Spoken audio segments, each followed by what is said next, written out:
Hi guys, இன்று நம்ம பார்க்கக்கூடியது வந்து ஜார்ஜ் ஹெர்பர்ட் எழுத புள்ளி அல்லது த கிஃப்ட் ஆஃப் காட் அப்படின்னு சொல்லலாம்.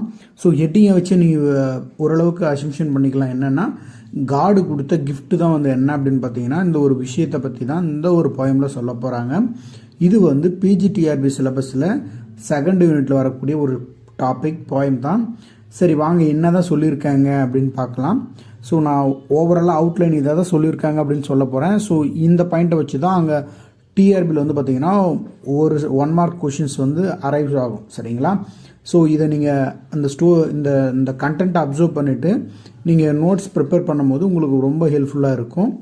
சரி வாங்க என்ன தான் சொல்லியிருக்காங்க அப்படின்னு பார்க்கலாம். அதாவது கடவுள் வந்து கிஃப்ட் கொடுத்துருக்காரு யாருக்கு அப்படின்னா ஹியூமனுக்கு வந்து கிஃப்ட் கொடுக்குறாரு. எப்போனா இந்த உலகம் கிரியேஷன் ஆகிறதுக்கு முன்னாடியே வந்து கிஃப்ட் கொடுத்தாரு அப்படின்னு சொல்கிறாங்க.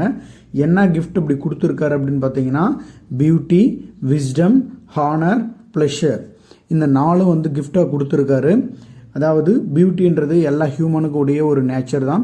ஆனால் அந்த பியூட்டின்றது எதில் வெளிப்படும் அப்படின்னா அழகால் மட்டும் கிடையாது, அவங்களுடைய நடத்தையான செயல் மூலமாக தான் வெளிப்படும். விஸ்டம்ன்றது நாலேஜ், அவங்க யாருக்கிட்ட எப்படி நடந்துக்கணும் பேசணும் அப்படின்ற அந்த திங்கிங்கையும் வந்து காட் கொடுத்துருக்காரு.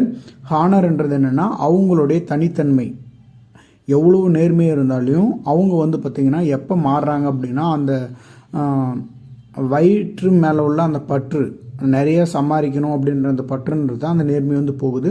ஸோ இதையும் வந்து காடு கொடுத்துருக்காரு. ப்ளஷர் அதாவது என்னென்னா நிறைய ஆப்ஷன் வந்து நம்மளுக்கு கிடைக்கும். இது செய்யலாம் செய்யக்கூடாது அப்படின்ற எந்த ஒரு ரெஸ்ட்ரிக்ஷனும் கிடையாது, எல்லா ஹியூமன் பீயிங்கும் செய்யலாம், அது வந்து அவங்க விருப்பமால இருக்குது அப்படின்னு சொல்கிறாரு. ஆனால் கடவுள் நம்மளுக்கு கிஃப்டாக கொடுக்காத ஒரே விஷயம் என்ன இருக்குது அப்படின்னு பார்த்தீங்கன்னா ஃபீஸ், அதாவது அமைதின்ற ஒன்று மட்டும்தான், அதாவது ரெஸ்ட்ன்ற ஒன்று தான் வந்து கடவுள் நம்மளுக்கு கொடுக்கல அப்படின்னு சொல்கிறாரு. ஏன் அதை கொடுக்கலன்னா அது கடவுள் கொடுத்தாங்கன்னா நீங்கள் என்ன பண்ண மாட்டீங்க அப்படின்னா கடவுளை கும்பிட மாட்டீங்க, ப்ரே பண்ண மாட்டீங்க. உண்மையான விஷயம். இப்போ புரட்டாசி மாதம் போயிட்டுருக்கு அப்படின்ற பட்சத்தில் எல்லாருமே சாமி கும்பிட்றதுக்கு போகிறாங்க செய்கிறாங்க. ஏன் எதுனா ஒரு குறை இருக்கும், எதுனா ஒரு கும்பிடிக்கு செய்வாங்க, அதை கேட்கறதுக்கோசரம் தான் கடவுள்கிட்டே போகிறாங்க. அப்படி நீங்கள் அதையும் கொடுத்துட்டாருன்னு வச்சுங்களேன், நீங்கள் கண்டிப்பாக என்ன பண்ண மாட்டாங்க, நம்ம யாருமே கடவுள்கிட்ட வந்து போக மாட்டாங்க இல்லையா?